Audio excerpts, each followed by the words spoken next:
안녕하세요. 텍삼의 핵심 알려준 토크IT 세미나 고성 PD입니다.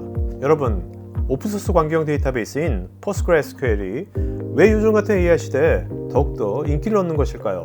가장 큰 이유는 PostgreSQL에 pgvector와 같은 오픈소스 확장 프로그램을 설치해서 기존 RDB 내에서도 간단히 벡터 데이터를 저장하고 유사도 검색을 수행할 수 있기 때문일 것입니다. 한마디로 전용 벡터 DB 없이도 AI 애플리케이션 구축에 필요한 벡터 처리 기능을 효율적으로 구현할 수 있게 해주기 때문인데, 챗GPT로 유명한 오픈AI도 PostgreSQL을 벡터 데이터를 저장하고 처리하는데 사용한다고 합니다. 오픈AI 같은 경우에도 이제 애저상에서 지원하는 PostgreSQL 버전을 쓰고 있습니다. 네, 그랬던 거고, 그 다음에 이제 왜 이게 PG가 유명해지냐 하다 보면은 사실은 오픈소스가 다른 것보다 혁신이 빠르거든요. 네. 그러다 보니까 예를 들어서 오라클 DB에서 벡터 같은 경우에 3년 전에 벌써 기능이 생겼단 말이에요. 그래서 이제 오라클을 쓰기 전에 이제 오픈소스 쪽에서 많이 이런 진영들이 개발을 벡터로 하다 보는데 얼굴 보니까 PG에서 했네? 이렇게 하다 보니까 네네네. 지금은 걷잡을 수 없이 확 이제 곧 커져버린 거죠.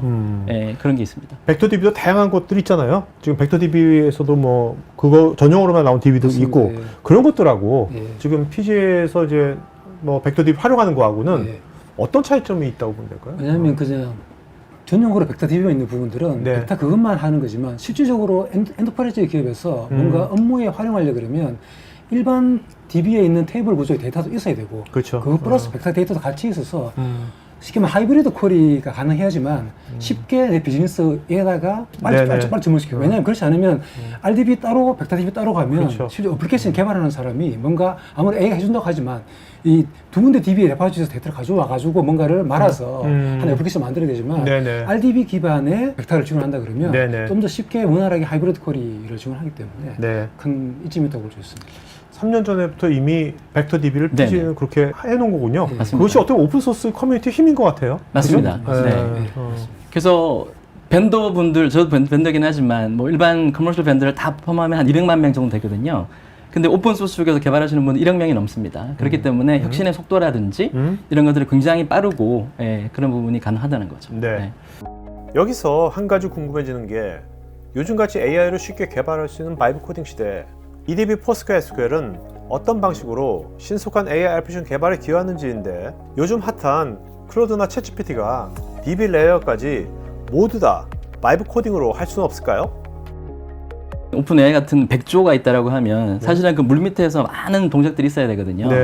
예를 들어 갖고 이제 이런 벤더가 없다면 고객 입장에서는 한 40개 정도의 서비스를 엮어서 이제 뭔가를 만들어야 되는데, 그러다 보면 사실 엄청난 시간과 또 엄청난 또 노력이 많이 투입되는데 반해서 저희 같은 경우에 일단 최소한의 이제 그런 물밑의 작업들은 DB 입장에서 이제 편하게 해드리는 것 자체가 저 역할이고, 앞으로 AI 더 많이 활용할 거 아닙니까? 그러니까 AI가 됐건 아니면 실제 인간 DBA가 됐건 간에 뭔가 지금 말씀하신 100조 밑에 있는 수면 안에 지나간 것들을 AI건 뭐 인간 전문가건 그걸 위해 가지고 그걸 해준다, 이렇게 생각하면 되는 겁니까?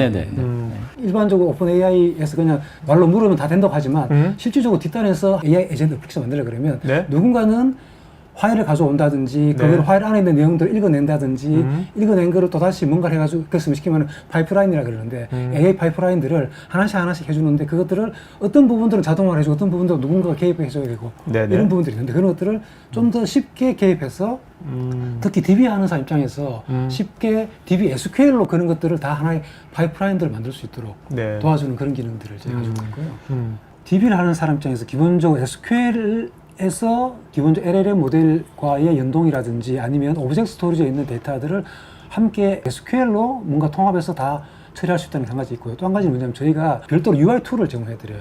그래서 그 UI 툴에서 쉽게 말하면 정말 로코드죠. 그냥 클릭만 하면 어떤 위치에 있는 오브젝트 스토리에 있는 뭐 PDF나 파워포인트를 갖고 와가지고 그 안에서 필요한 데이터들을 끌어내서 이미지에서 데이터를 끄집어내서 그거를 청킹을 해가지고 그거를 AI로 습입해가지고 기본적으로 벡터화 해야 되는데 벡터화를 한다든지 이런 등등의 다양한 작업들을 해서 하나의 어플리케이션을 만들어야 되는데, 그런 것들을 화면 UI에서 그냥 클릭만 하면은 다 할 수 있기 때문에 실질적으로 진짜 노코드, 로우코드로 할 수 있는 그런 기반 솔루션들을 제가 제공해줘.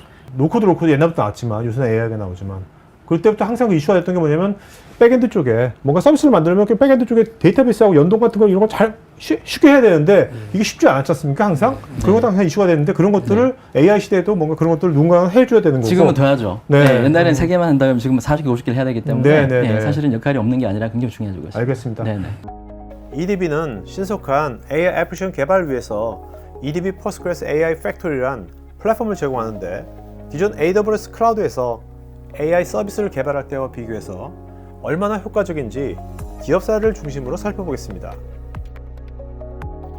Why do Gen AI applications fail? And really, it comes down to 3 reasons that we hear from customers. It's cost and scalability, and then fragmented systems, AI development skills and gaps, which we just heard about, and then data governance and concerns. And I think one of the first customers that we met with had gone to become, they wanted to be an AI first company. And so what they did is they went and bought a bunch of stuff off the shelf. They bought, LangChain and, 40 different services from AWS to go and build this application. And it was just a chatbot, like the hello world of doing Gen AI. And the problem is they put it into production and it worked really well. Like it worked really well. But it was $2 per 4 prompts with that chatbot. If you have 100 contact center employees leveraging that and they're not prompting right, they're not trained right, they're still not getting the answers, it starts to add up. And so what they've had to do is just scrap that project that they spent millions of dollars on and now waiting for something else to come along that maybe they can put it into production later. And then you have the development skills, which was referenced earlier, and I think we're all facing that. Like, when AWS says, yeah, we can help you build this, and nothing against AWS, they're a really great partner of ours, but they say, yeah, we can help you build this, but it's going to be 40 or more services.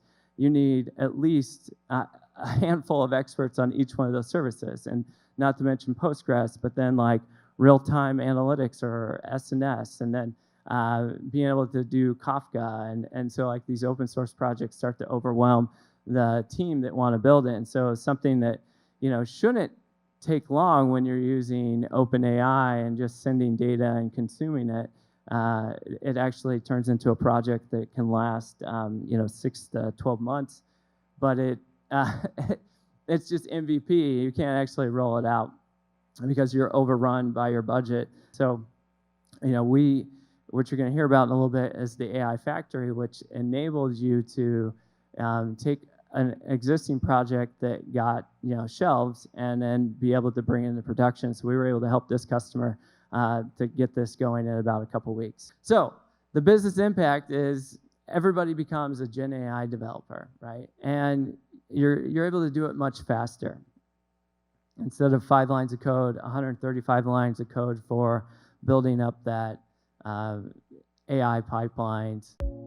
EDB PostgreSQL 관련 한글로 된 기술 블로그는 우측 상단에 있는 카드 링크를 클릭하시면 보실 수 있고 관련 문의는 여기 메일로 하실 수 있습니다.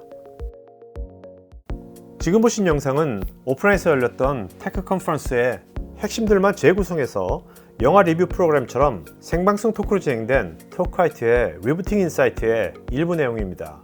귀사의 오프라인 행사 관련 홍보와 이를 기반으로 한 팔로업 컨텐츠 마케팅에 관심 있으시면 여기 전화나 메일로 문의 주시면 자세히 상담해 드리겠습니다. 테크 전문 채널 토크하이트에서는 데이터 저장, 분석, 보호 관련 다양한 전문가들과 언제든지 상담하고 소통할 수 있는 구해줘 데이터란 공간이 있습니다. 구글에서 한글로 토크하이트 치시거나 우측 상단에 링크를 클릭하시면 됩니다. 여러분의 좋아요와 구독은 컨텐츠 제작에 큰 힘이 됩니다.